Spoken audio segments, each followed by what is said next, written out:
Iya, Pak.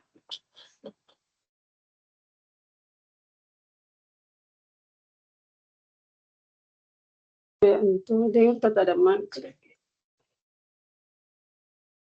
Nah, kita mau maghrib. Ya, untuk Bu Rasmi atau Bu Afia barangkali sudah selesai beribadah salat maghribnya atau belum? Mau Batam. Iya, Batam. Di mana? Di sana sudah selesai waktunya, Bu. Kecil itu.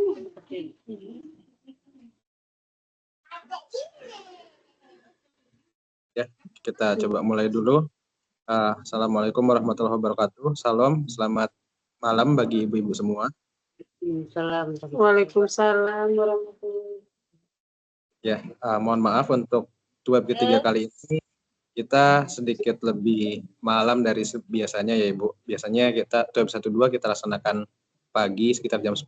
Sekarang karena ada beberapa kesepakatan dari atau saran dari ibu-ibu yang lainnya, kita pindah jam 18. Namun ternyata masih banyak ibu-ibu lainnya yang belum hadir. Jadi kita coba fokuskan dulu meskipun ada 2 orang. Hari ini kita akan coba membahas tugas 3. Nah, adapun ibu-ibu, Bu Afia atau Bu Rasmi yang belum mengumpulkan tugas 3, mudah-mudahan nanti setelah kita bahas ada sedikit gambaran untuk pengerjaan tugas 3-nya. Iya, Pak. Ya. Baik, sebelumnya saya mau tanya kabarnya dulu, Bu Afia dulu barangkali ya. Apa kabarnya Ibu? Ya, baik ya Bu. Tugasnya sudah sejauh mana Bu?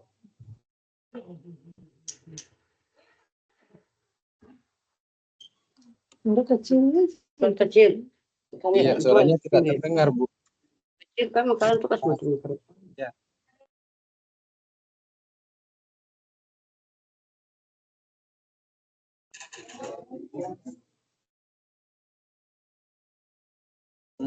Iya, masih tidak terdengar, Bu.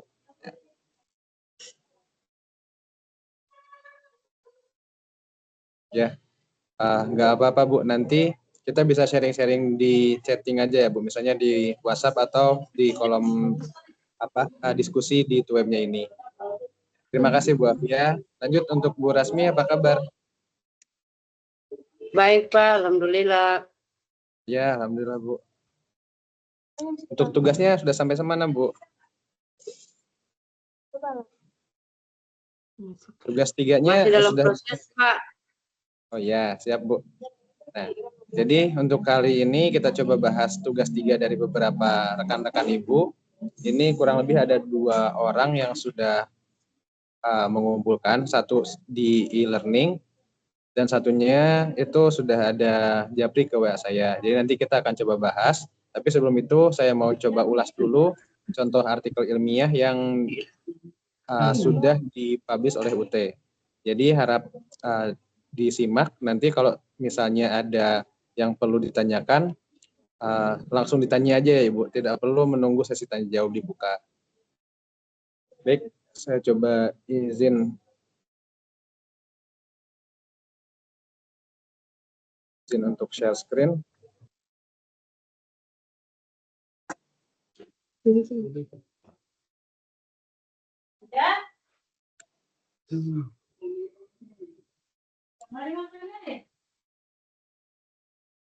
Sedikit begini itu dapat apa?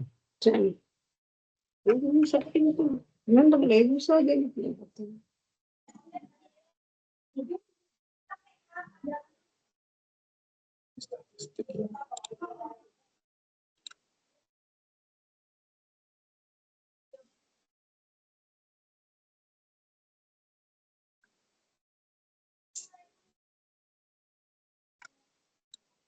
Ini di aktivitas belajar 2, Ibu-ibu bisa cek contoh karya ilmiah, tapi ini dari jurusan statistika.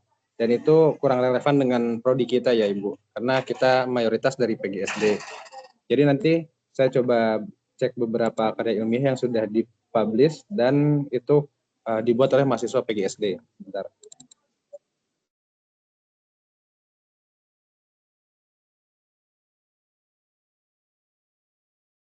Nah, ini salah satu contohnya.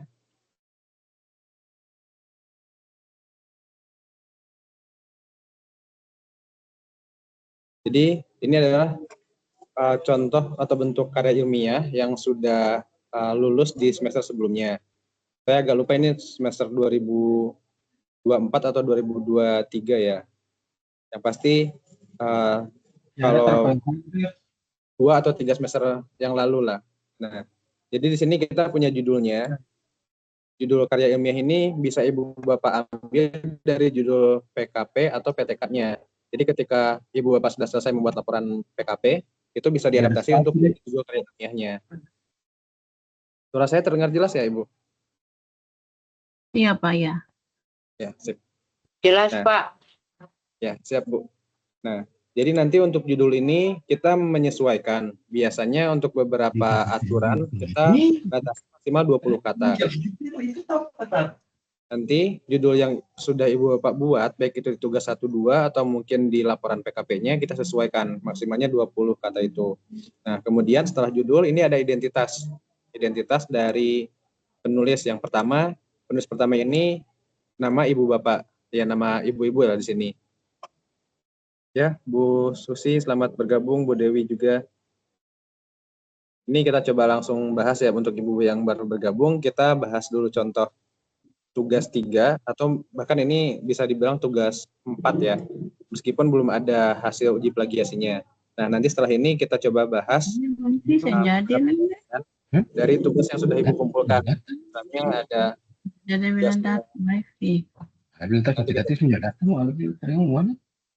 ya, kita coba lanjut dulu. Yang pertama, nama pertama itu nama Ibu selaku penulis pertama atau nama mahasiswanya.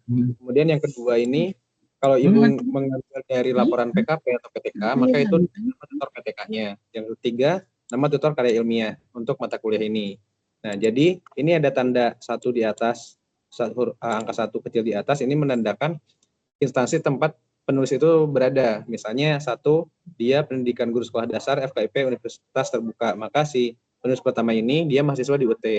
Nah, biasanya ini berlaku untuk semuanya kecuali misal tutor PKP-nya itu dia mengajar juga di universitas lain dan misalnya dia perlu mencantumkan tempat dia mengajar, katakanlah misal di Universitas Lampung atau Universitas Pajajaran, maka biasanya dia akan meminta untuk mengubah tempat dia mengajar. Jadi nanti ada FKIP UT, di bawahnya universitas tempat tutor PKP-nya mengajar. Nah, adapun untuk tutor karya ilmiah, ini saya ikut ke UT, jadi nanti tidak perlu diubah. Artinya di bagian atasnya ini sama 1 dan pendidikan guru sekolah dasar, sama dengan instansi tempat Ibu Bapak berada saat ini, seperti itu. Nah, lalu setelah identitas, ada juga email. Emailnya ini adalah email yang dimiliki Bapak Ibu. Kami sarankan ibu-ibu cek dulu email e-kampusnya. Itu bisa cek ke Salut atau ke UPBJJ-nya. Karena setiap mahasiswa itu pasti nanti dibekali email dari UT-nya, email e-kampus. Jadi pastikan emailnya bisa Ibu Bapak dapatkan. Dan kalaupun mentok-mentoknya tidak bisa diakses, nanti ini pilihan terakhir, Ibu Bapak bisa gunakan email pribadi. Tapi email pribadinya yang sebisa mungkin itu menunjukkan identitas Ibu Bapak. Maksudnya misalnya nama saya Asep Hadian Hadinata, maka emailnya itu Asep Hadian Hadinata seperti itu. Atau misalnya Asep Hadian H. Intinya yang alamat emailnya itu tidak menyimpang jauh dari nama Ibu Bapak sendiri, seperti itu. Emailnya, kemudian setelah itu kita masuk ke abstrak. Abstrak ini bisa dibilang ringkasan dari keseluruhan artikel yang Ibu Bapak buat. Misalnya, ini umumnya ketika kita membuat abstrak, di kalimat pertama itu kita cantumkan latar belakangnya. Latar belakangnya atau kondisi yang Ibu Bapak hadapi di kelas itu seperti apa. Kemudian, kita juga bisa mencantumkan permasalahan yang dihadapi apa. Misalnya, adanya suatu keterbatasan di daerah tertentu sehingga media pembelajaran tidak memungkinkan, itu salah satunya bisa. Kemudian ada juga misalnya karena lingkungan sekitar sekolah yang kurang mendukung, maka tingkat motivasi belajar siswa itu kurang, itu bisa juga. Kemudian setelah permasalahan, kita cantumkan solusi yang kita pilih, karena dari masalah tersebut pasti ada beberapa solusi. Misalnya kita menggunakan media pembelajaran alternatif atau kita menerapkan pendekatan pembelajaran yang sesuai strategi pembelajarannya, misal seperti itu. Nah, setelah solusi, kita bisa juga menyisipkan salah satu teori yang mendukung. Misalnya ketika saya mengambil metode pembelajaran katakanlah project based learning, maka kenapa itu saya pilih? Ada alasan yang menguatkan pilihan saya. Nah, lalu setelah itu kita tambahkan juga hal-hal terkait penelitiannya. Misalnya subjek penelitiannya itu siapa yang kita teliti, tempatnya di mana, kapan pelaksanaannya, itu bisa juga dimasukkan. Nah, lalu kita cantumkan juga metode yang dipilih. Misalnya kebanyakan untuk karya ilmiah ini karena mayoritas mengambil dari PTK, maka metode yang dipilih itu kebanyakan adalah metode penelitian tindakan kelas. Sehingga nanti akan ada siklusnya ya, misalnya prasiklus, siklus 1, siklus 2. Itu dicantumkan juga di bagian abstraknya. Nah, lalu setelah metode yang disampaikan, kita cantumkan juga hasil yang didapat, hasilnya seperti apa. Kemudian dari hasil tersebut Ibu Bapak bahas secara sekilas, garis besarnya seperti apa. Lalu di bagian akhir ditutup dengan simpulan. Apa yang dapat disimpulkan setelah melaksanakan penelitian tersebut. Nah, simpulannya biasanya kami meminta agar data yang disampaikan itu data kuantitatif, sehingga ada angkanya. Nah, tapi itu kembali ke penelitian Ibu Bapak semua, apakah penelitiannya kuantitatif atau kualitatif, seperti itu. Secara abstrak kita punya kata kunci. Kata kunci ini bisa kita anggap sebagai variabel-variabel atau bagian yang Ibu Bapak soroti dalam penelitian. Misalnya untuk judul ini yang difokus itu adalah hasil belajar siswa. Artinya si penulis ingin meningkatkan atau menyoroti aspek hasil belajar siswanya. Kemudian selain itu ada inquiry terbimbing. Ini adalah metode pembelajaran yang digunakan. Jadi untuk meningkatkan hasil belajar, maka penulis ini menggunakan metode inquiry terbimbing. Lalu dalam pelajaran apa? Di sini dicantumkan matematika. Nah, kemudian setelah itu ada bagian materinya. Materinya dalam hal apa? Pembagian dan perkalian. Misalnya seperti itu. Nah, untuk kata kunci ini kita tuliskan sesuai abjad ya, alfabetis. Jadi dimulai dari huruf pertamanya. Misalnya pertama hasil belajar itu huruf H, kemudian inquiry huruf I, dan seterusnya.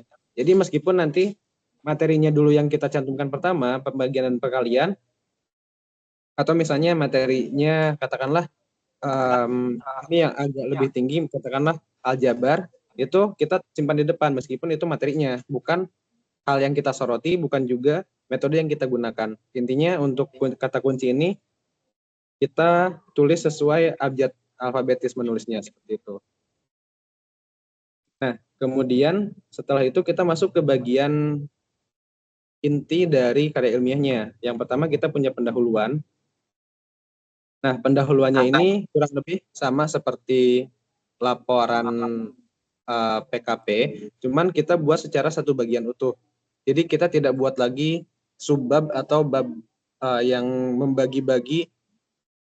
Ya, kita tidak bagi lagi menjadi bab atau subbabnya. Langsung kita sampaikan, misalnya bagian pendahuluan ini, katakanlah paragraf pertama kita sampaikan latar belakangnya, apa masalah yang Ibu Bapak hadapi di kelas atau di lapangan, kemudian kira-kira solusinya ada apa saja. Itu bisa Bapak Ibu sampaikan sebanyak-banyaknya. Kemudian nanti hal itu bisa Ibu Bapak pilih yang paling tepat, pilih solusi yang paling tepat disertai dengan alasannya seperti apa, mengapa solusi itu yang Ibu Bapak pilih. Nah, di bagian ini Ibu Bapak bisa juga mencantumkan teori-teori yang mendukung. Misalnya ketika saya memberikan pilihan, katakanlah media pembelajaran ya, ada media permainan ataupun media gambar, media kartu. Nah, itu bisa dicantumkan juga teorinya. Atau misalnya di bagian laporan itu seperti kajian pustakanya, itu cantumkan yang relevannya saja. Nah, kemudian di bagian akhir, setelah data-data yang Ibu Bapak kumpulkan, misalnya permasalahannya apa, solusinya seperti apa, dan nanti mengerucut hingga Bapak Ibu memilih satu solusi yang paling tepat, nah itu Bapak Ibu simpulkan, maksudnya bisa dibilang menyampaikan judul yang Ibu Bapak pilih. Karena permasalahannya seperti ini, maka ada solusi seperti ini. Nah, makanya penelitian ini dikhususkan atau bertujuan untuk melaksanakan ini seperti itu contohnya. Nah, contohnya ya seperti inilah. Ini katakanlah pertama kita membahas mengenai permasalahannya atau latar belakangnya. Terus ini ada peran guru, kemudian ada juga membahas mengenai materinya, matematika, mata pelajarannya. Lalu ini lanjutannya adalah mengenai keberhasilan pembelajaran. Jadi karena tujuannya mengenai hasil belajar atau evaluasi dari peserta didiknya atau dari siswanya. Kemudian ada juga permasalahan yang dialami di sekolah tempat penulis ini mengajar. Misalnya ibu bapak mengajar sekarang di SD mana, nah itu bisa disampaikan. Atau di madrasah ibtidaiyah atau misalnya di sekolah dasar tertentu lah, itu bisa disampaikan permasalahannya seperti apa, dalam pelajaran apa, dalam materi apa, misal seperti itu. Nah, kemudian ini salah satu teori yang mendukung, misalnya penulis di sini menyampaikan metode inquiry. Nah, ini kita sampaikan juga metode inquiry itu menurut salah satu ahli definisinya apa, kemudian fungsinya seperti apa, dampaknya seperti apa, bisa juga seperti itu. Dan biasanya saya selalu meminta setiap paragraf itu ada minimalnya satu kutipan seperti ini. Ini di satu paragraf ada dua kutipan, Parmiti dan Hamalik dalam Arsyad. Kemudian di sini, ini ada juga kutipan dari Nugroho Ningdia. Nah, jadi nanti kita coba buat agar setiap paragrafnya itu ada kutipan untuk menghindari tingkat plagiasi yang cukup tinggi. Nah, kemudian setelah metode atau katakanlah solusi yang Ibu Bapak pilih itu sudah yang paling final, yang paling tepat, maka kita buat pernyataan simpulannya. Katakanlah misal seperti ini. Penelitian ini diarahkan untuk mengatasi masalah-masalah yang diidentifikasi seperti kurikulum yang tidak memadai, metode pembelajaran yang tidak sesuai, keterbatasan sumber daya, rasa takut terhadap matematika, dan minimnya partisipasi orang tua. Karena itu, diharapkan bahwa penelitian ini dapat memberikan kontribusi positif dalam meningkatkan pemahaman siswa terhadap materi pembagian dan perkalian di kelas 3 MI Ma'arif Banyu Adem. Atau misalnya kita cantumkan juga dengan misalnya kalimatnya seperti ini. Berdasarkan permasalahan di atas dan beberapa solusi yang disampaikan, maka penelitian ini bertujuan untuk, nah ini kita sampaikan judulnya, misalnya seperti itu. Itu di bagian pendahuluan. Nah, kemudian setelah itu kita lanjut ke metode. Metodenya ini umumnya ketika Bapak Ibu mengambil dari laporan PTK, maka kita pastinya akan menggunakan metode penelitian tindakan kelas. Dan saya rasa sudah cukup umum ya, istilahnya nanti kita akan menemui beberapa tahapan, misalnya tahap prasiklus, siklus 1 dan siklus 2. Dan untuk setiap tahapannya itu ada beberapa bagiannya lagi, misalnya entah itu bagian perencanaan, bagian pelaksanaan, evaluasi, monitoring, dan lain-lainnya. Itu silahkan sesuaikan dengan laporan PTK yang Ibu Bapak buat, atau laporan dari mata kuliah PKP yang Ibu Bapak kerjakan. Intinya di bagian metodenya ini, Bapak Ibu sampaikan metode yang dipilih apa, sebisa mungkin serinci yang telah Bapak Ibu kerjakan, kemudian tapi tidak bertele-tele, maksudnya rinci tapi diambil poin yang pentingnya. Nah, lalu jangan lupa cantumkan pula berapa banyak siswa yang terlibat, subjek penelitiannya siapa atau berapa banyak, lalu dikerjakan di mana, waktunya kapan, seperti itu. Nah, ini idealnya kita masukkan ke bagian pendahuluan karena masuk di bagian kayak metode yang dipilih. Tapi nanti kita bisa sesuaikan lah metode yang kita pilih itu kita cantumkan di bagian metode. Maksudnya metode pembelajaran yang kita pilih di PTK-nya ya, itu masukkan ke metode atau di bagian pendahuluan. Nah, ada juga bagi instrumen penelitiannya. Misalnya, ya ini khusus untuk penelitian inquiry terbimbing. Ada langkah-langkah kerjanya atau sintaksnya. Kemudian nanti ada validitas instrumen yang bisa menjamin validitas dari keberhasilannya, seperti itu. Nah, setelah itu kita masuk ke hasil pembahasan. Nah, intinya hasil yang kita dapat setelah melaksanakan penelitian tindakan kelas itu apa saja. Lalu setiap hasilnya itu saya harapkan bisa Ibu Bapak bahas. Dan ya ada beberapa elemen yang mana itu dapat memudahkan pembaca untuk menggali informasi dari apa yang Ibu Bapak tulis. Misalnya kita buat ini salah satunya skema siklus PTK ya. Ini lebih condong dimasukkan ke metode harusnya, bukan di bagian hasil pembahasan.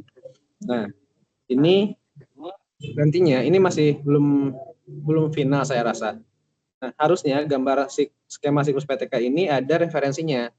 Karena meskipun Ibu Bapak katakanlah apa ya, membuat skemanya ini sendiri, tapi pasti ada satu referensi yang menyatakan bahwa siklusnya ini seperti ini, meskipun itu dalam bentuk teks ya, katakanlah ada tahap perencanaan, pelaksanaan, observasi, lalu refleksi, dan kalau belum berhasil kita ulang lagi seperti itu.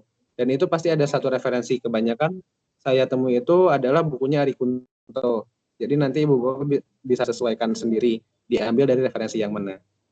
Nah, jadi gambarnya ini baiknya nanti kita cantumkan referensinya juga, didapat dari mana, dan terbit tahun berapa. Nah, kemudian ini hasil yang didapat, misalnya ini hasil belajar pada setiap siklusnya ya, siklus 1, siklus 2, dan prasiklus. Biasanya kita menentukan tuntas dan tidak tuntas dari hasil belajarnya. Bisa dibuat inisial seperti ini, atau jika dirasa terlalu banyak menampilkan data, Ibu Bapak bisa mencantumkan hasil secara umumnya saja. Misalnya di prasiklus itu yang tuntas berapa orang, yang tidak tuntas berapa, seperti itu. Tidak perlu sedetail ini. Yang pasti, nah misalnya dibuat seperti ini, ketuntasan hasil belajar siswa. Untuk prasiklus, katakanlah yang tuntas berapa orang, yang tidak tuntas berapa orang. Untuk siklus 1, berapa orang, siklus 2, seperti itu. Jadi intinya kita buat data itu sesederhana mungkin untuk bisa dibaca oleh para pembaca. Nah, data sederhana itu diusahakan informatif, artinya informasi yang didapatkan itu lebih mudah dicerna atau lebih mudah didapat. Kemudian kita beri judul, untuk gambar itu kita simpan di bawah, misalnya ini gambar, lalu ada judulnya. Untuk tabel itu kita simpan di atas, jadi judulnya dulu baru tabelnya. Nah, ya ini kita bahas secara mendetail, secara mendalam, termasuk misalnya ada peningkatan keberhasilan itu berapa persen, berapa banyak, dan hasilnya berapa, seperti itu. Nah, ini data lainnya berupa diagram lingkaran, bisa juga kita buat untuk memudahkan pembaca. Intinya di bagian hasil pembahasan ini, setiap hal yang Ibu Bapak dapatkan selama proses penelitian itu dicantumkan, baik itu dalam bentuk tabel, dalam bentuk diagram, dalam bentuk grafik, atau dalam bentuk teks. Nah, tapi saya sarankan bentuk teksnya itu dikhususkan atau dialokasikan untuk penjelasannya atau pembahasannya. Sementara untuk hasilnya itu dibuat dalam media yang lebih mudah dipahami seperti tabel, grafik, atau diagram seperti itu. Nah, lalu setelah kita membahas apa yang kita dapatkan selama penelitian, kita buat simpulan dan sarannya. Ya. Nah, misalnya nih dari setiap pelaksanaannya kita bisa simpulkan, katakanlah dengan metode yang kita pilih, dengan mata pelajaran yang kita rasa ada permasalahan di sana, itu hasilnya seperti apa. Bisa disimpulkan, misalnya peningkatan hasil belajarnya itu cukup signifikan, dan itu kita memerlukan data, biasanya berapa banyak peningkatannya, atau jika kita muat dalam persentase berapa persen kenaikannya, seperti itu. Nah, lalu sarannya ini bersifat opsional, jadi jika memang Ibu Bapak punya saran khususnya dalam pelaksanaan penelitian, silahkan cantumkan. Jika tidak ada, ya mungkin disesuaikan saja. Lalu untuk tindak lanjut ini sifatnya opsional juga, tidak perlu ada. Kebanyakan hanya fokus di simpulan dan saran. Nah, di bagian akhir ada daftar pustaka. Nah, ini pun saya rasa masih perlu diperbaiki karena untuk penulisan nama ini masih kapital semua. Padahal seharusnya yang kapital itu hanya huruf pertama dari nama, kemudian inisial nama depan, seperti itu. Dan juga untuk buku sama, ini semua masih kapital, harusnya seperti yang kedua ini, kajian teoritis beberapa model pembelajaran. Jadi kapitalnya itu hanya di huruf pertama untuk kata pertama. Nah, ini untuk penulisan daftar pustaka buku, kemudian untuk artikel yang ada di dalam jurnal itu kita buat miring yang jurnalnya. Saya rasa untuk penulisan kutipan dan daftar pustaka ini kita sudah cukup mendalam, sudah cukup lengkap kita bahas di tuweb kedua. Jadi bagi Ibu Bapak yang sekiranya lupa atau belum tahu, bisa dicek rekamannya di deskripsi grup ya. Itu ada link YouTube-nya, saya simpan di sana. Nah, saya rasa itu garis besarnya untuk ibu-ibu yang belum yang masih mengerjakan tugas 3-nya dan akan segera di-upload di e-learning atau dikumpulkan di e-learning, silahkan menyesuaikan formatnya seperti ini dulu. Masalah nanti sesuai atau tidak sesuai, ya pasti yang namanya tugas ketika pertama kali kita buat itu tidak langsung sempurna. Pasti ada beberapa kali perbaikan atau beberapa revisi. Jadi nanti kita coba perbaiki sama-sama agar nantinya semua mahasiswa yang ada di kelas Kadil ini, khususnya yang sekarang ikut web, saya harapkan lulus di semester ini. Adapun yang tidak ikut web karena kendala lain-lainnya, ya tetap kita doakan juga. Tapi yang saya utamakan, yang lebih saya doakan itu yang ibu-ibu yang hadir web kali ini. Baik, sampai sini apa ada pertanyaan dulu? Saya persilakan.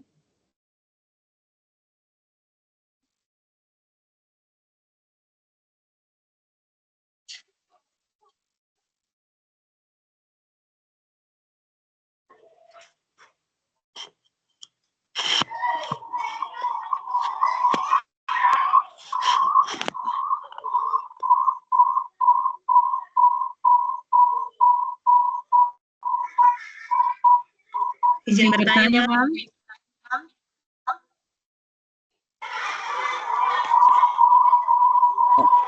Bu Agia, barangkali mic di salah satu device-nya bisa dinonaktifkan, satu saja yang dibuka. Iya, Pak, boleh bertanya. Sudah normal, Bu.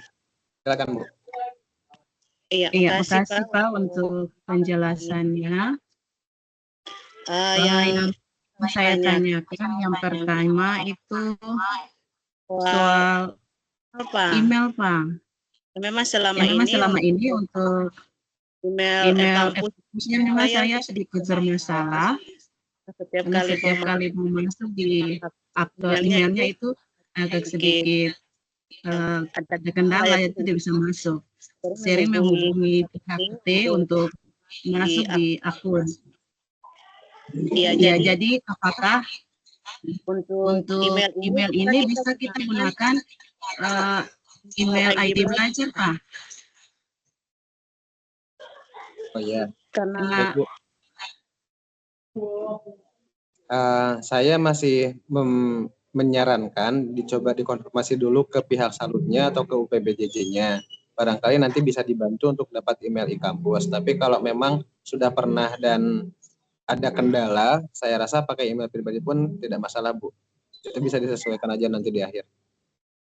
Iya, makasih, Pak. Ya, sama-sama, Ibu. Iya, kemudian Pak, untuk bagian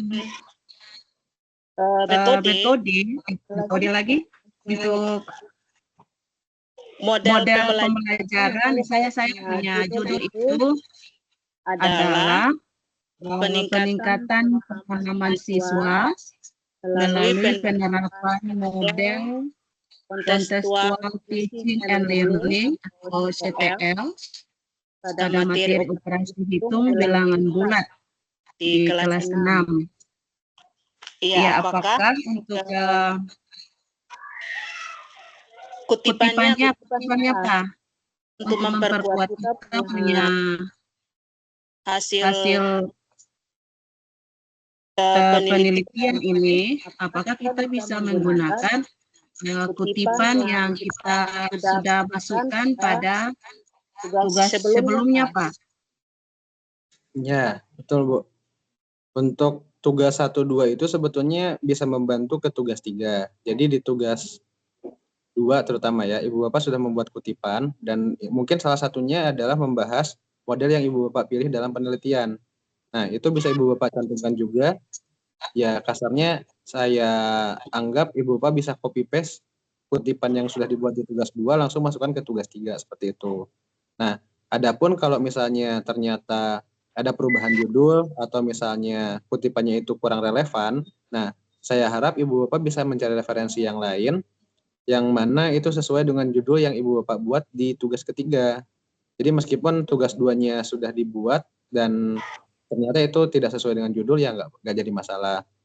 Tapi yang pasti saya harapkan setidaknya metode yang Ibu Bapak pilih itu, Ibu Bapak mengambil referensi kutipannya. Dan syukur-syukur kalau itu sudah dibuat di tugas 2 seperti itu. Jadi kita tidak perlu kerja 2 kali mengutip dari referensi yang baru seperti itu, Bu. Iya. Baik, Pak. Makasih untuk penjelasan. Sekian, Pak. Ya. Ya, baik Bu Afia, terima kasih sudah berbagi. Mudah-mudahan menjawab juga jika Ibu Bapak lain ada pertanyaan yang sama. Ya, sebelum kita lanjut, barangkali ada pertanyaan dari ibu-ibu yang lainnya, saya persilakan.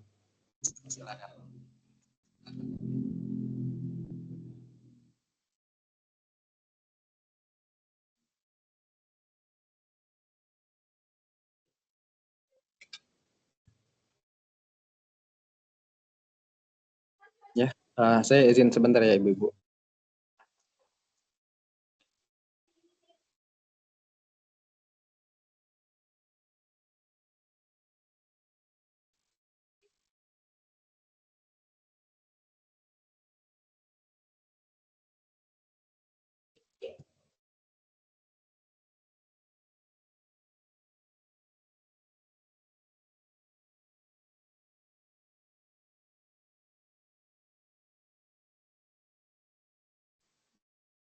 Ya, jika belum ada pertanyaan, kita coba lanjut dulu. Misalnya, ini ada Bu Raida yang sudah mengumpulkan di e-learning ya, Bu. Nah, mudah-mudahan nanti bisa jadi informasi baru juga untuk ibu-ibu yang lainnya. Kita coba bahas. Di sini saya rasa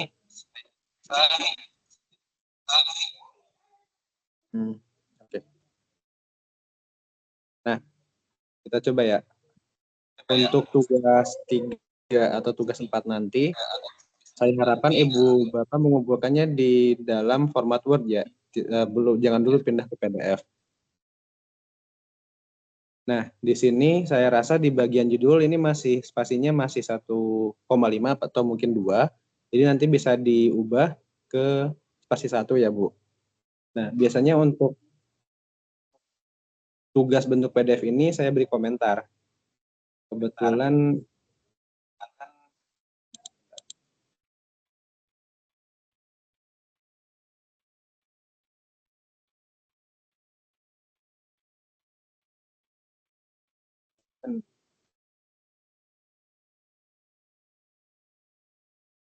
nah, biasanya seperti ini. Spasi masih double atau 1,5. Nah, biasanya nanti untuk setiap file saya buat seperti ini, ada komentar-komentarnya. Atau bukan ini ya, saya agak lupa.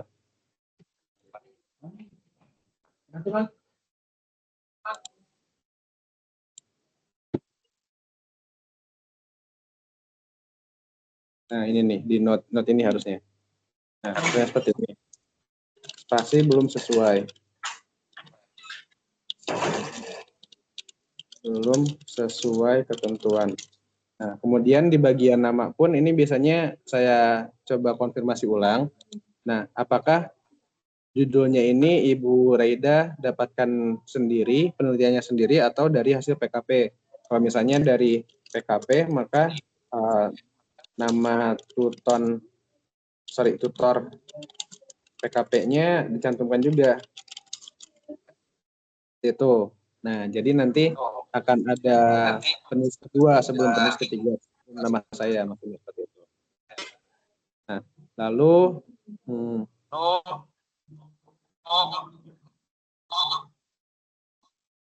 ya, di sini biasanya kita cantumkan keterangan juga. Katakanlah Bu Raida masuk ke instansinya, misalnya kita anggap PGSD UT. Nah, jadi kita simpan di sini satu kecil di bagian atas misalnya. Contohnya seperti yang ini tadi.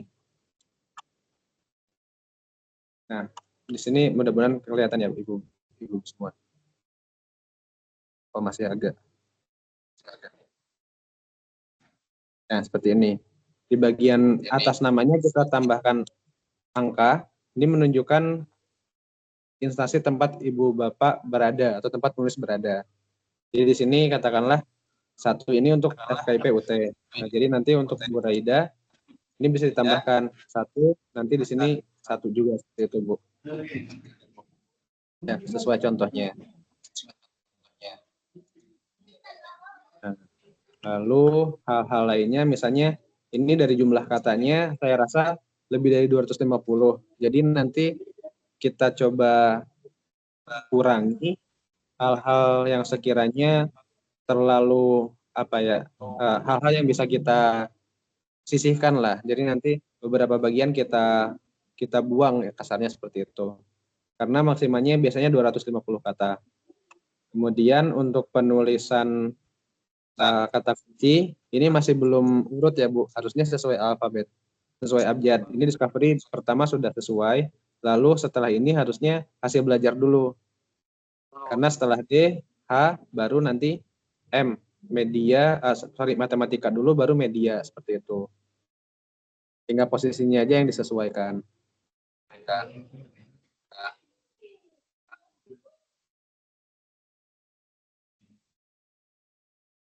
Nah, itu kemudian di bagian pendahuluan, saya rasa ini sudah bagus ya Bu, ada kutipannya di paragraf pertama ini ada kutipan. Paragraf kedua pun ada kutipannya juga. Lalu paragraf ketiga juga sama. Kali ini sudah 2. Lebih malah ya. Nah, kemudian biasanya yang saya soroti itu penulisan dalam bahasa Inggris atau bahasa asing. Ini kan discovery learning ini masih istilah asing ya Bu. Maka nanti biasanya saya tulis italic. Setiap discovery learning ini saya minta penulisannya italic seperti itu. Karena ini masih bahasa asing, belum menjadi serapan bahasa Indonesia seperti itu. Makanya lebih mudah ketika nantinya ibu bapak mengirimkan dalam bentuk Word-nya. Jadi untuk sekarang ini nggak masalah. Nanti perbaikannya atau revisinya itu bisa japri ke saya saja bentuk atau file Word-nya. Ya, begitu Bu. Nah, ini untuk kepenulisan saya komentari, untuk kontennya saya tidak begitu menegaskan ya. Maksudnya beberapa hal terkait pemilihan metodenya, kemudian hasil yang didapat itu saya serahkan semuanya ke ibu-ibu yang meneliti. Tapi untuk penulisan misalnya seperti ini, sebelum titik 2 itu tidak pakai spasi. Nanti ini saya soroti juga. Hal-hal sepele tapi itu sesuai dengan aturan penulisan bahasa Indonesia seperti itu lebih tepatnya.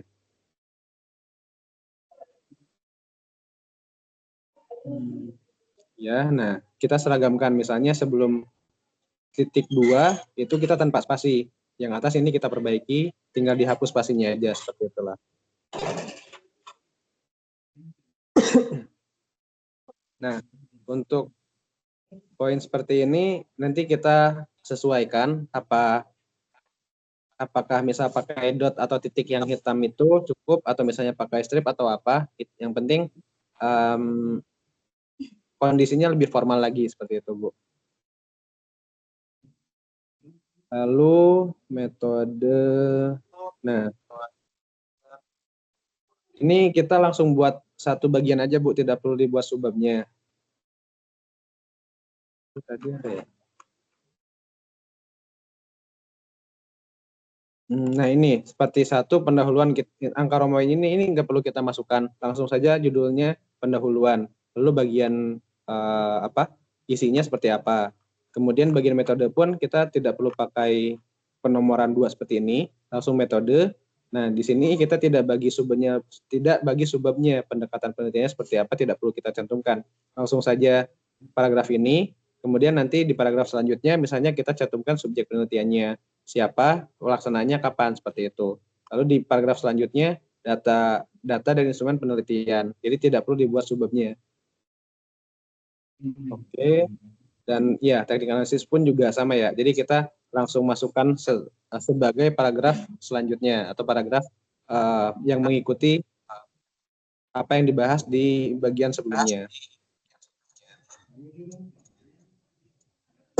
Nah, ini sama ya, bagian kasih pembahasan. Jadi nanti 3-nya dihapus. Kita mulai misalnya, nah untuk kasih pembahasan ini kita bisa buat subbab. Misalnya hasilnya seperti apa, lalu nanti pembahasannya bagaimana. Khusus untuk kasih pembahasan untuk yang lainnya, kita buat satu bagian utuh seperti itu. Siklus 1. Ini ada baiknya untuk setiap penjelasan dari tahapannya, misalnya di siklus 1 itu ada tahap apa saja. Nah, langkah-langkah ini misalnya stimulasi, kemudian identifikasi masalah. Enggak, ini langkah umumnya ya, maaf.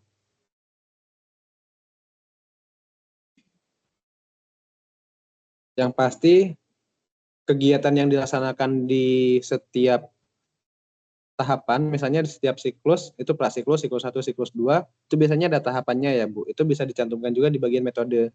Dan ya tidak perlu rinci, misalnya prasiklus itu ada apa saja, siklus 1 ada apa saja, siklus 2 ada apa saja. Yang penting setiap tahapannya itu pasti sama kan biasanya. Misalnya pertama observasi dulu, kemudian pelaksanaan, lalu ada penilaian atau refleksi dan seperti itu. Itu pasti sama untuk setiap siklusnya. Prasiklus, siklus 1, siklus 2. Jadi dicantumkan satu untuk mewakili ketiga siklusnya. Bisa seperti itu.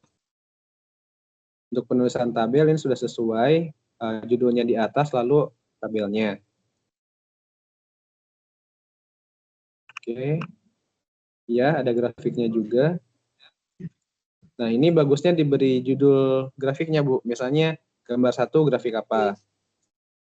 Meskipun ini representasi dari tabel di atas ya Bu, tapi akan lebih baik lagi ketika kita berikan judul dari grafiknya atau gambarnya ini.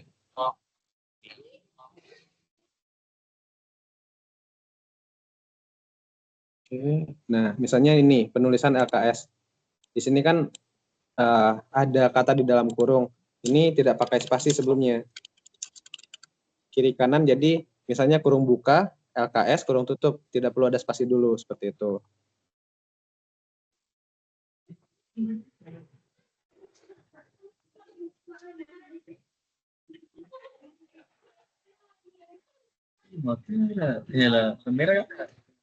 Nah, ini ada langkah pengerjaannya ya, Bu. Saya sarankan untuk langkahnya ini dimasukkan ke bagian metode. Jadi nanti di metode itu Ibu sebutkan secara rinci boleh, atau misalnya garis besarnya atau bagian poin utamanya, misalnya langkah stimulasi itu apa saja kegiatannya, yang dilaksanakan itu apa, yang dilaksanakan guru apa, kemudian identifikasi seperti apa, pengumpulan data seperti apa, pengolahannya, kemudian terakhir misalnya pembuktian, dan terakhir kesimpulan seperti itu. Ini kalau misalnya setiap siklus melaksanakan hal yang sama, saya rasa bisa dimasukkan di bagian metode. Jadi nanti mewakili untuk setiap siklusnya seperti itu.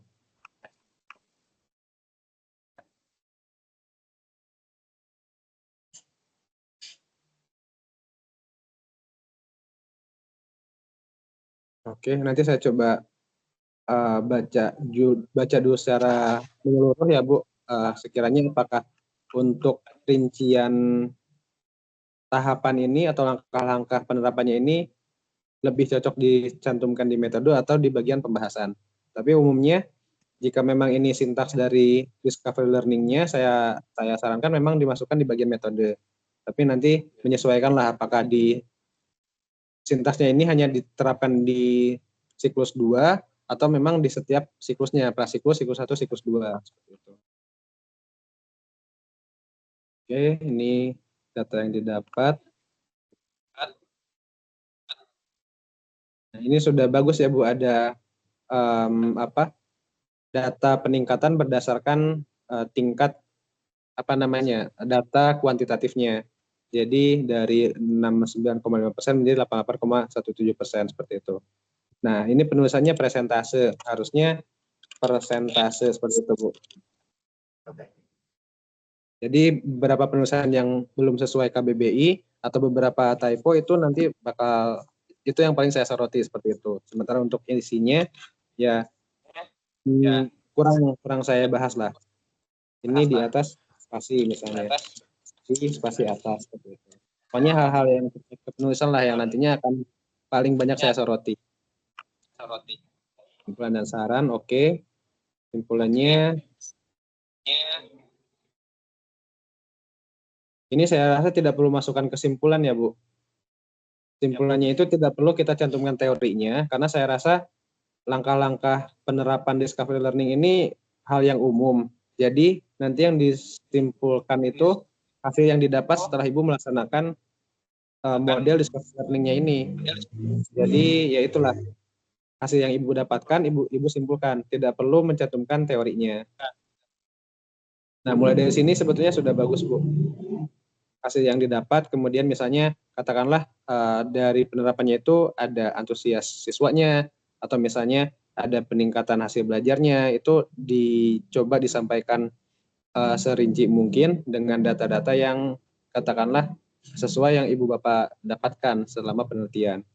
Kemudian kendalanya ini saya rasa lebih cocok dimasukkan ke bagian saran, karena nanti ada dari kendala yang didapat itu pasti muncul solusi yang menurut Ibu bisa dilaksanakan di tempat Ibu mengajar, seperti itu misal. Daftar pustaka, ini penulisannya masih perlu dirapikan lagi ya, Bu.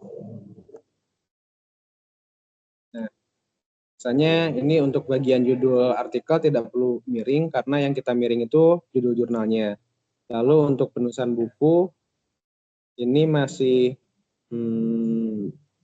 iya perlu disesuaikan karena hanya ada nama penulis, tahun terbit, dan judul bukunya, belum ada penerbitnya. Ini Ibu pakai Mendeley atau buat manual, Bu? Kalau saya boleh tahu.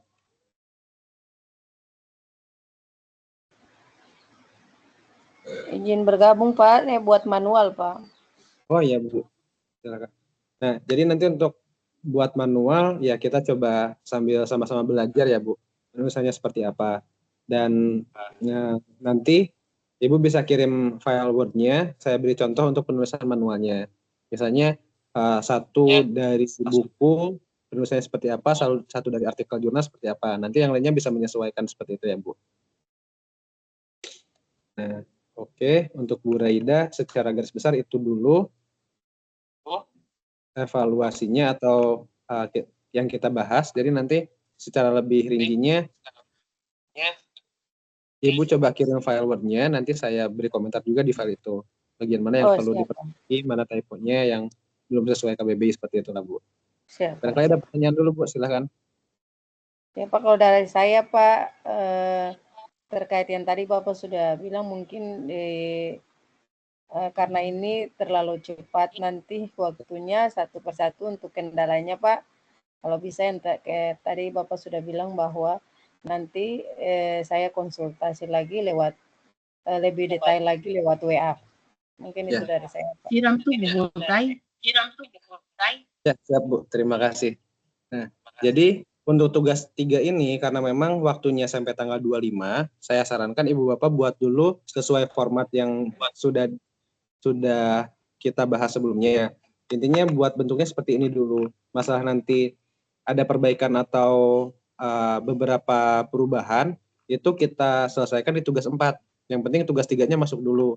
Nah, jadi katakanlah yang di tugas 3 itu meskipun hanya masih draft awal yang ibu-ibu kerjakan, masih cukup banyak perbaikan, itu nggak jadi masalah. Yang penting dikumpul dulu di e-learning, sehingga nanti kalau setelah beberapa kali diskusi atau perbaikan secara pribadi misalnya, secara individu di WhatsApp, itu saya tinggal meloloskan tugas 3-nya saja. Jadi nanti di tugas 4 itu yang sudah benar-benar finalnya, seperti itu.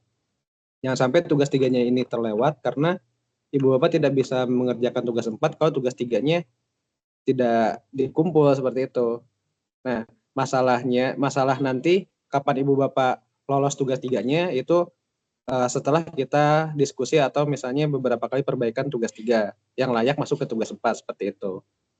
Nah, ini yang penting dibuat dulu formatnya seperti ini. Masalah nanti ada typo, ada penulisan yang nggak sesuai, katakanlah ada judul tabel yang belum sesuai, daftar pustaka yang belum sesuai, itu urusan nanti. Yang penting dikumpul dulu, nanti kita perbaiki setelah tugas 3 selesai. Maksudnya sudah selesai dikumpul, kita coba perbaiki di luar kegiatan web, lalu nanti sebelum tugas 4 habis waktunya kita perbaiki, dan di tugas 4 itu kita coba buat kita coba untuk cek hasil tingkat kesamaannya atau tingkat plagiasinya.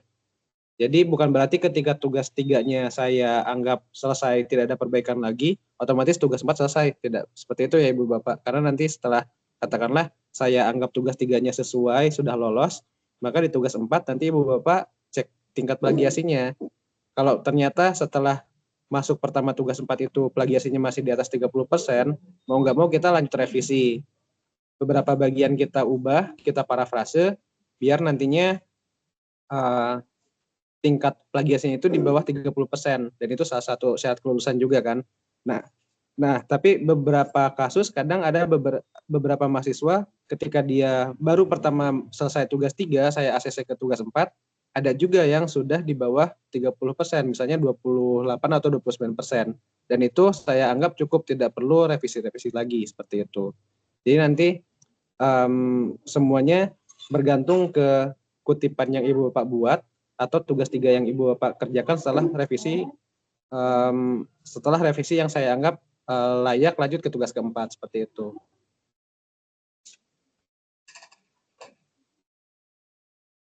Ya, untuk Bu Raida saya rasa garis besarnya atau umumnya seperti itu dulu. Nanti lebih detailnya bisa melalui WhatsApp ya Bu untuk perbaikannya. Bagi Ibu Bapak yang lain barangkali ada pertanyaan. Ya, siap Bu.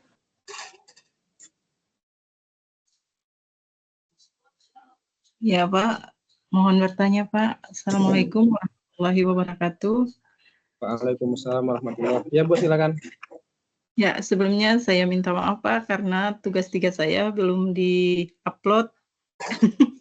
Karena ROM yang saya gunakan ini ada dipakai untuk siswa-siswa kelas 6 sedang ujian Pak. Iya. Ya, di sini Pak saya mau tanya di bagian pendahuluan. Tadi kan Pak katakan bahwa harus ada di paragraf pertama harus ada referensinya.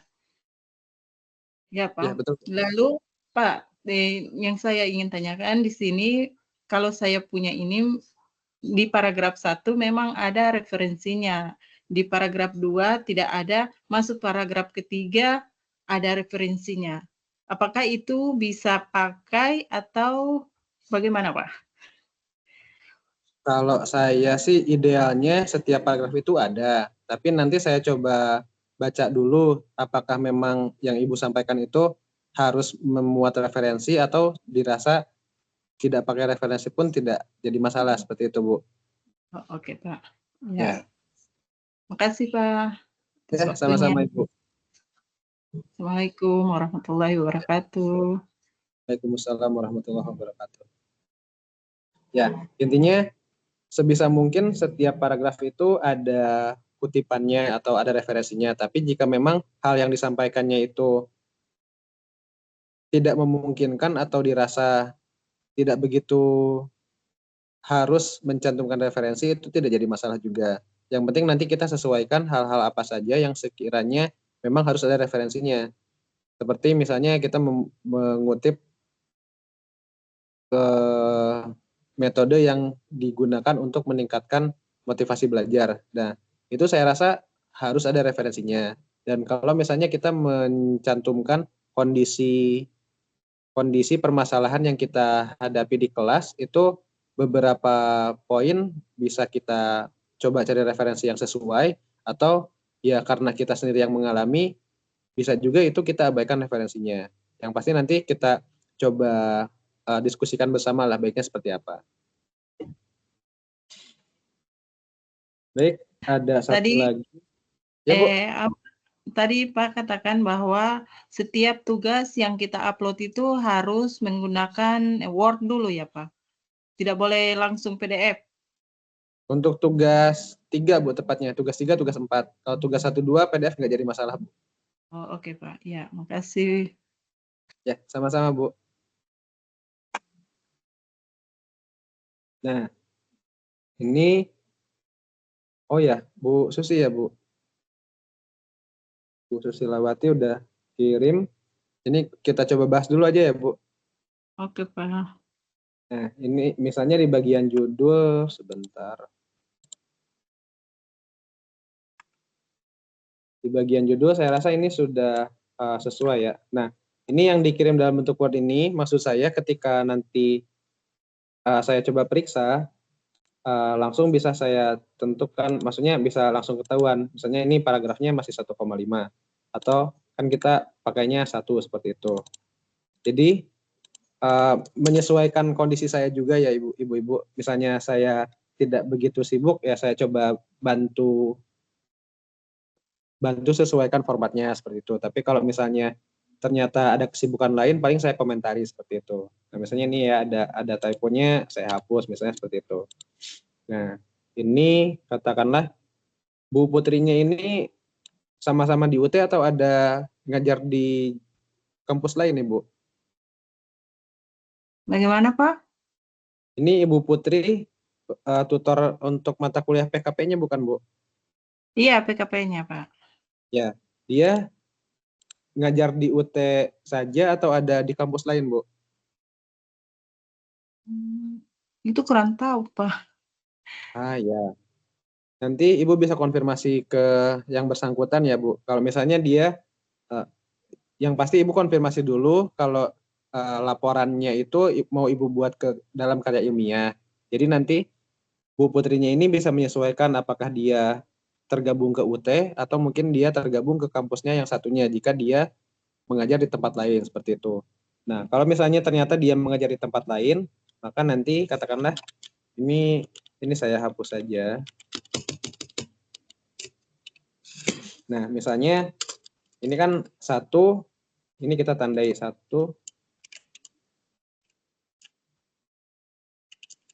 Nah, seperti ini. 1 di sini, ini menandakan yang ini ya, mewakili posisi Ibu di sini. 1 juga.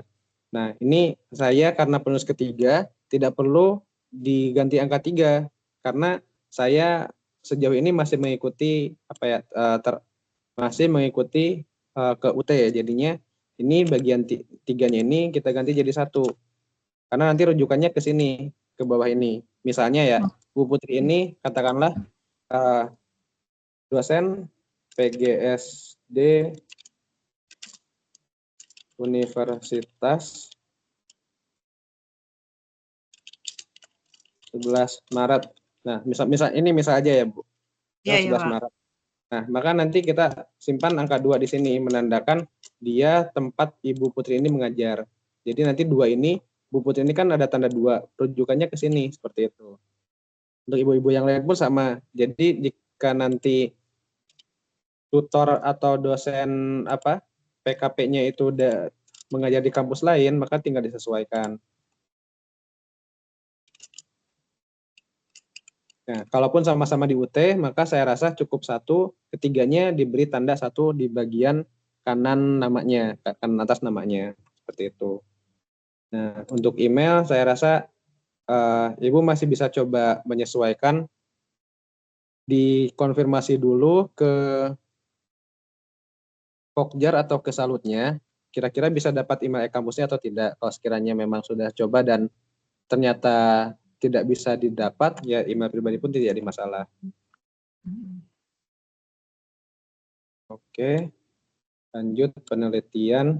Nah, ini maksud saya ketika ibu-ibu mengumpulkan dalam bentuk Word, kita bisa langsung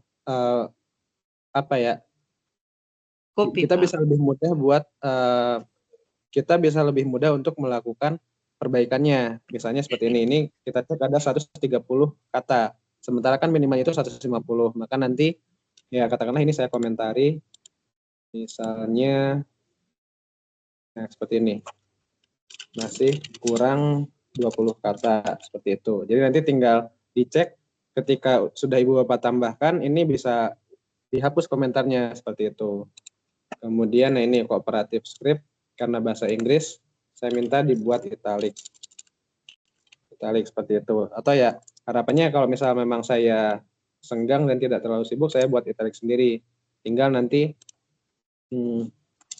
saya buat italic, terus nah tinggal nanti misalnya di bagian ini sesuaikan untuk kata yang sama di bagian bawah. Jadi nanti tinggal bagian bawahnya aja, tinggal Ibu samakan dengan yang atas yang sudah saya komen seperti ini. Biasanya seperti itu.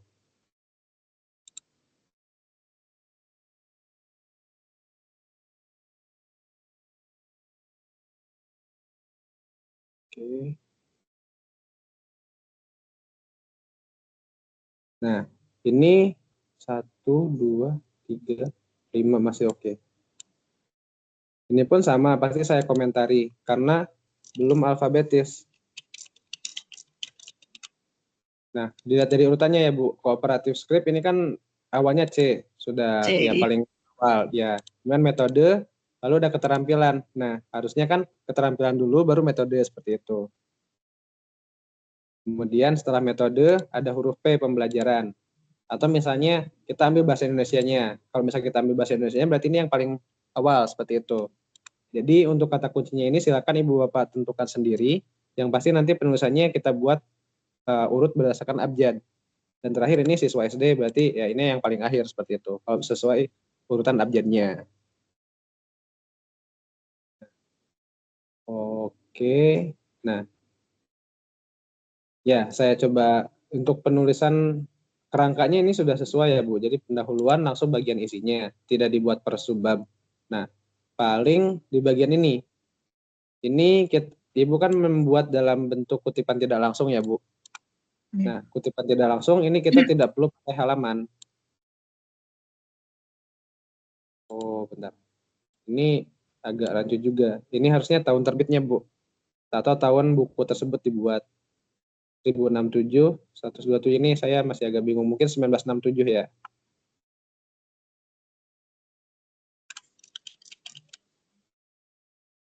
Nah, ini pun belum ada di daftar pustaka. Jadi nanti yang pastinya saya akan cocokkan referensi yang Ibu Bapak kutip dengan daftar pustakanya.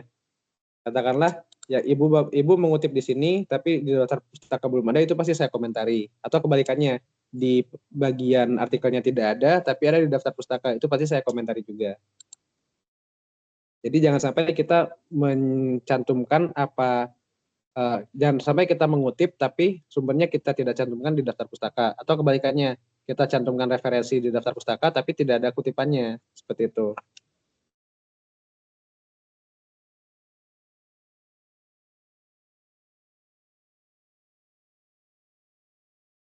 Nah, ini Bu, misalnya di bagian tadi Ibu bilang ya jadi Ibu sampaikan di paragraf keduanya tidak memakai kutipan atau tidak memakai referensi.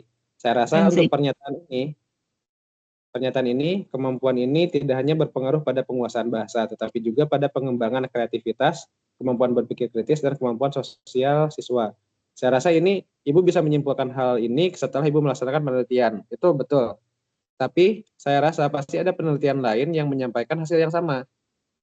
Misalnya tahun 2021 katakanlah atau 2022, ada salah satu peneliti atau salah satu penulis yang menyampaikan bahwa kemampuan menyampaikan kembali itu berpengaruh pada penguasaan bahasa, atau berpengaruh pada pengembangan kreativitas, atau berpengaruh pada berpikir kritis. Itu pasti ada minimalnya 1 atau 2 penulis yang menyampaikan hal yang sama. Jadi ada baiknya untuk memperkuat pernyataan yang Ibu sampaikan, untuk kalimat ini misal khususnya, itu dicari referensi yang sesuai, seperti itu Bu.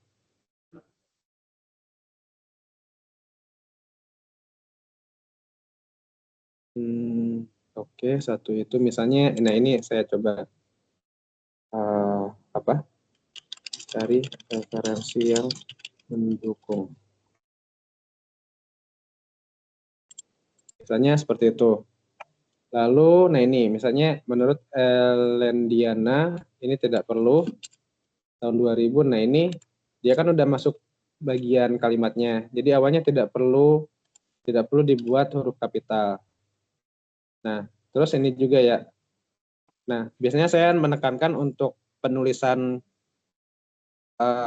informasi yang katakanlah saling tergabung, misalnya ini keinginan, kemauan, dan dorongan.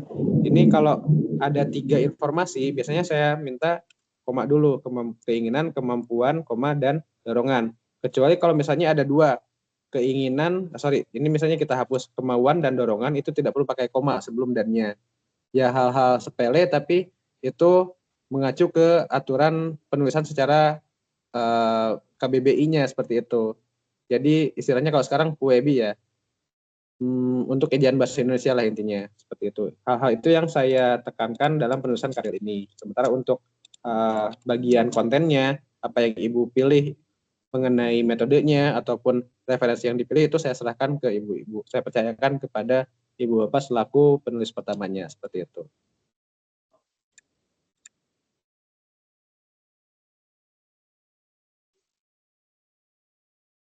Nah, kemudian ini saya ada tips yang bisa ibu bapak coba.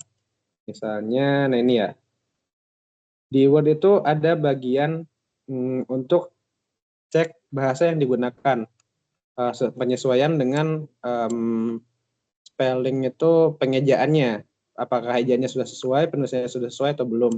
Ini kita bisa cek Indonesia, sehingga nanti untuk beberapa kata yang belum sesuai, itu bisa kita langsung temukan. Misalnya, ini ya, ini masih Yoruba.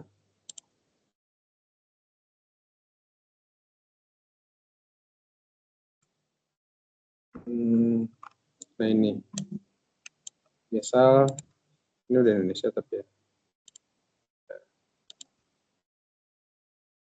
belum muncul.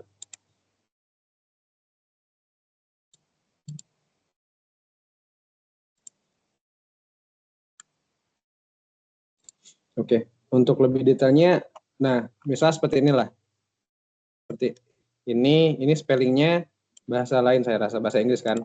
Kalau misalnya saya ubah ke Indonesia, nah ini ada tanda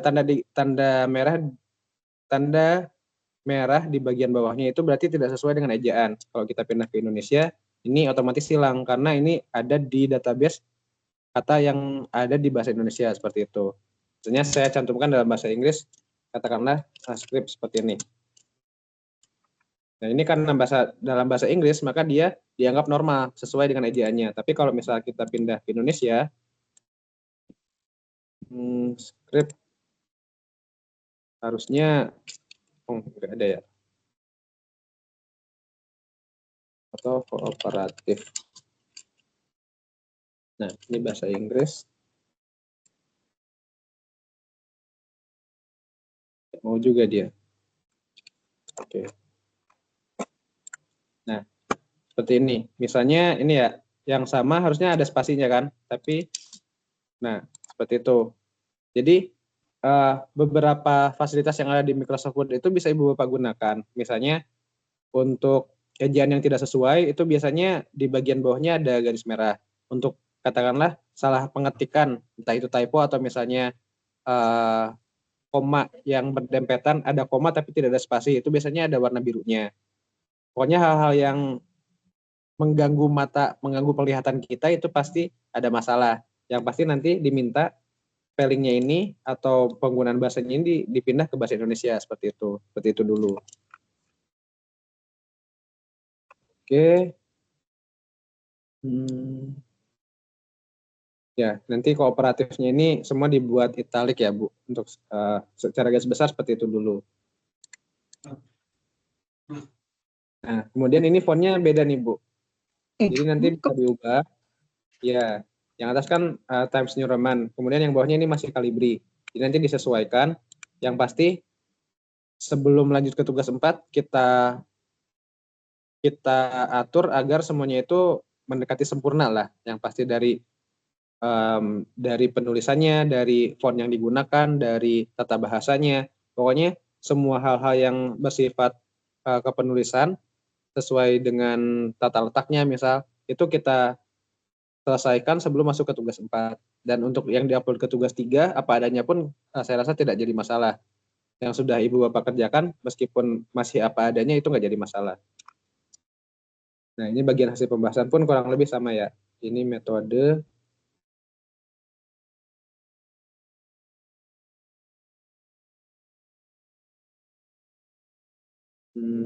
Oke.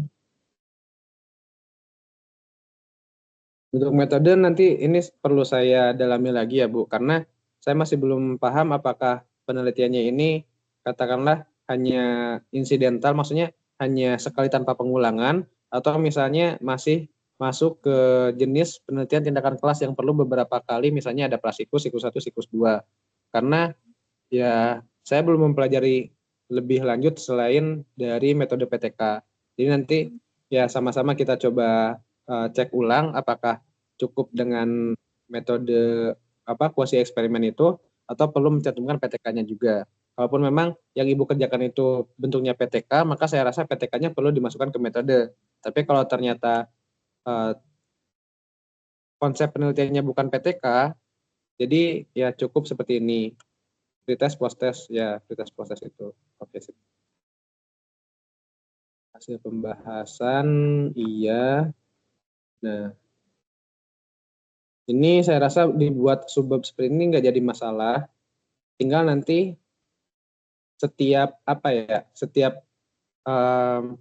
bagian yang Ibu sampaikan itu diikuti oleh data yang Ibu dapatkan selama penelitian, misalnya peningkatan kepercayaan diri. Nah, ini yang indikatornya seperti apa? Nah, ini kan Ibu hanya menyampaikan secara narasi ya, narasinya seperti ini.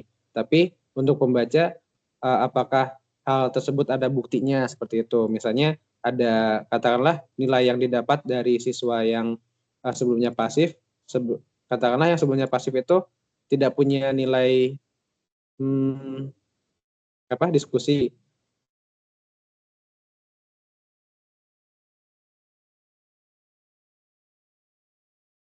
Oke, misalnya Ibu bisa tunjukkan dengan nilai keaktifan selama di kelas, baik itu katakanlah anak yang menjawab pertanyaan atau seperti apa, itu bisa dicantumkan. Kemudian, nah rasa tanggung jawab, nah ini masih bersifat kualitatif ya.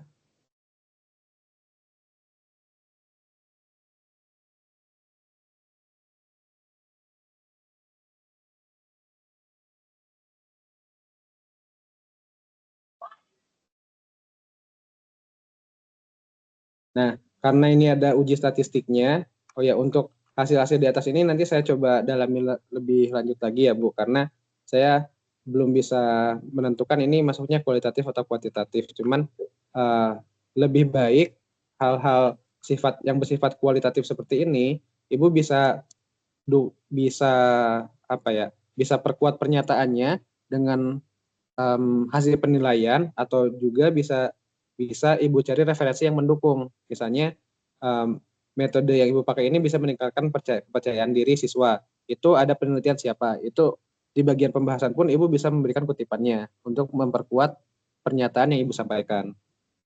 Nah, kemudian di sini di bagian bawah itu ada uji statistik juga. Nah, harapannya ini Ibu sampaikan secara detail. Data yang didapat seperti apa, cara perhitungannya seperti apa, misalnya persamaan atau rumusnya seperti apa. Dan untuk rumus itu umumnya kita mengutip juga, karena rumusnya itu kita pasti melihat dari satu referensi ya, misalnya di buku apa. Itu pasti seperti itu. Karena jarang-jarang untuk pengguna seperti kita itu menemukan rumus atau formula sendiri itu kemungkinannya sangat jarang. Jadi saya harapkan untuk rumus tetap ada referensi atau citasinya, atau ada kutipannya seperti itu. Ini hasil pretest dan post-test. Nah, ini posisinya agak ke dalam ya, Bu. Jadi nanti ini tinggal disesuaikan samakan dengan yang atas ini. Biar nanti ketika dibaca itu ya sesuai tata letaknya, seperti itu. Lalu saya sarankan Ibu buat entah itu tabel, grafik, atau misalnya diagram, agar nanti bisa lebih mudah dipahami oleh pembaca. Hasil yang Ibu dapatkan seperti apa. Simpulannya,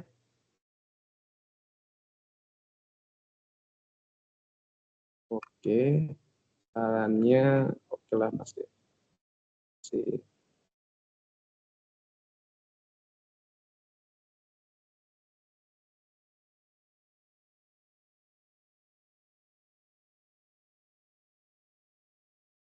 Nah, untuk daftar pustaka pun kita aturannya sama dengan abstrak ya Bu. dengan kata kunci. Ini bukan hanya untuk Bu Susi, tapi juga untuk ibu-ibu yang lain.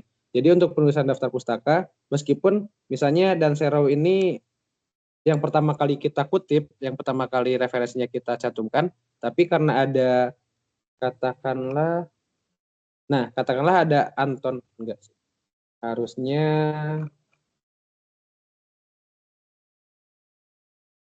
ya misalnya nanti ada Ari Kunto lah. Ini misalnya ada Ari Kunto. Ada Ari Kunto. Nah, karena Ari Kunto ini inisialnya A, maka dia meskipun dia yang terakhir kita kutip, tapi karena inisial namanya itu sesuai alfabet dia lebih dulu, maka kita cantumkan lebih dulu Ari Kunto dulu, baru nanti Dan Serau. Intinya untuk penulisan daftar pustaka itu kita buat alfabetis sesuai nama belakang penulisnya. Tidak kita abaikan urutan berapa dia kita kutipnya, seperti itu. Kita mengutip referensi itu keberapa urutannya itu tidak jadi masalah, yang penting nanti inisial nama belakangnya yang kita soroti, dan itu kita buat urutannya sesuai alfabet. Jadi nanti untuk posisinya ini bisa disesuaikan lagi, dan ini skripsi oke. Banyak juga ya skripsinya.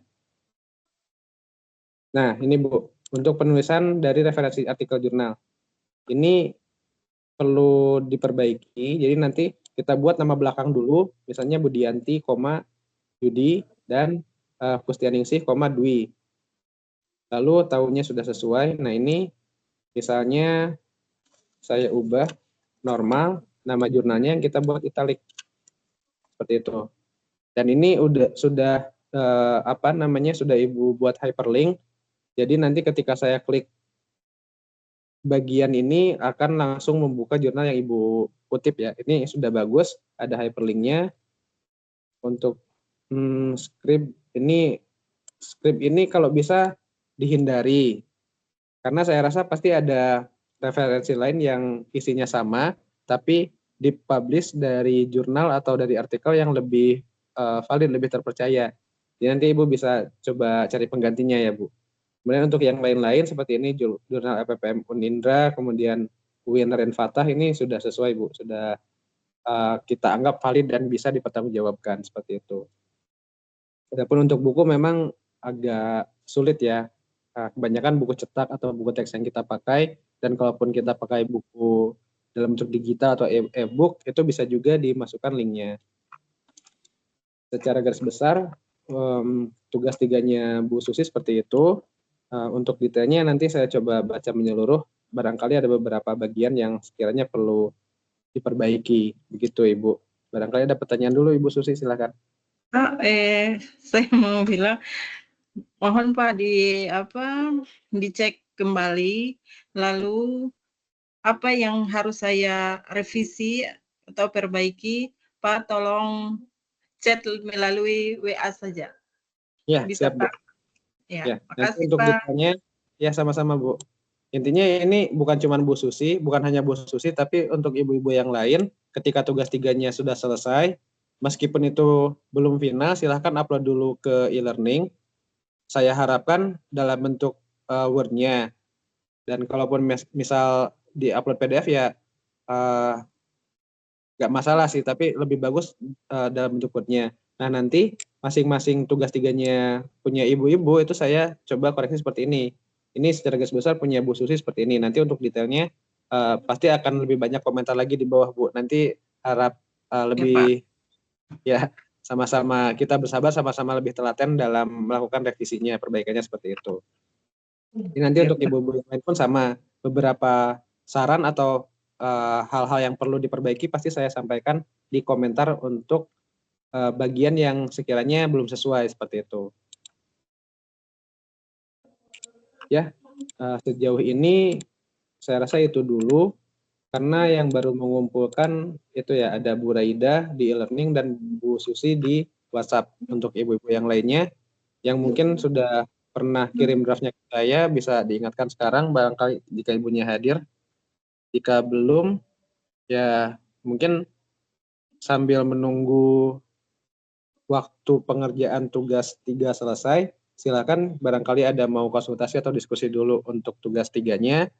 Tapi yang pasti saya sarankan Ibu buat formatnya dulu seperti ini, seperti Bu Raida dan Bu Susi tadi.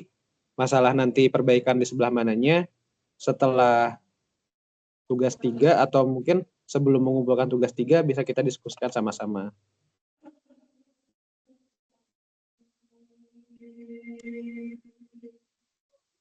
Silakan barangkali ada pertanyaan lainnya dari Ibu Susi, Bu Raida, atau ibu-ibu yang lainnya.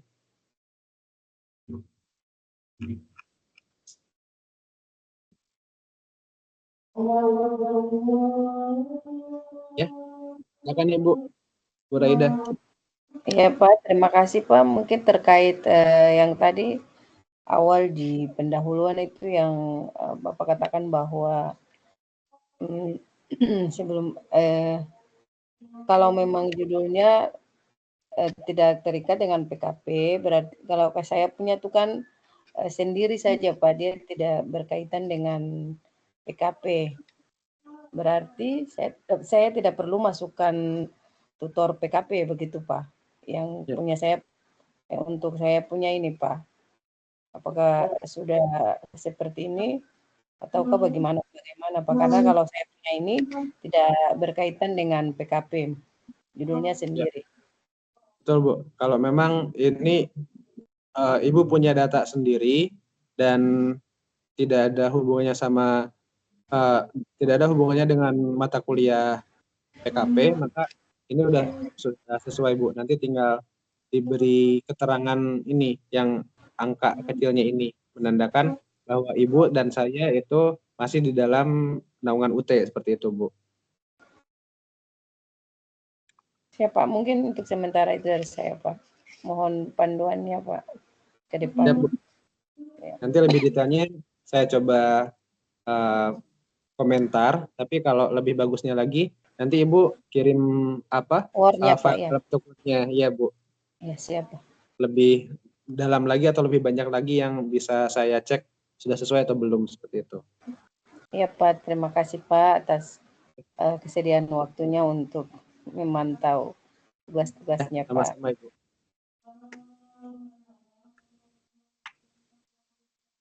Silakan Bapak Ibu yang lain, barangkali masih ada pertanyaan.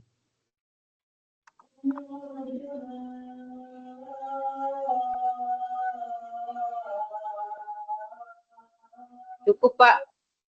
Cukup ya Bu.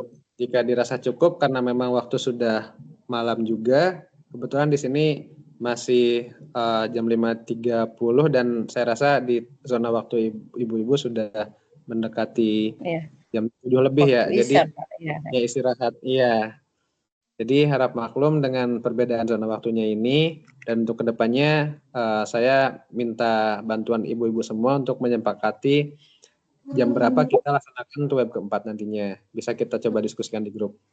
Nah, ya, untuk kali ini, web ketiga kali ini, beberapa contoh pembahasan artikel ilmiahnya saya rasa cukup untuk kita. Jadi untuk kehadirannya nanti saya coba buatkan secara manual lah. Nanti Ibu Bapak cantumkan di sana, yang khususnya yang hadir hari ini. Nah, oke, untuk itu saya rasa dicukupkan dulu untuk web ketiga kita hari ini. Saya terima kasih banyak atas kehadiran dan waktu luang yang Ibu Bapak pergunakan melaksanakan atau menghadiri web ini. Saya juga meminta maaf karena mungkin waktunya terlewat larut ya. Kemudian saya juga meminta maaf karena sejauh ini mungkin masih belum maksimal membimbing ibu-ibu semua dalam melaksanakan tugas, dan mungkin ada beberapa pernyataan atau ucapan yang kurang berkenan bagi ibu-ibu semua. Lalu untuk kedepannya saya masih berharap kita masih tetap saling bekerja sama karena tujuan kita sama-sama lulus untuk mata kuliah ini ya ibu-ibu semuanya. Ya, Pak, secepat. Ya Bu, kita sebaliknya dari semoga bisa berakhir di tahun ini. Ya, amin, insya Allah Bu. Nah, jadi untuk web ketiga kali ini saya cukupkan. Saya harap ibu-ibu menjaga kesehatannya semua. Ya, demi kelancaran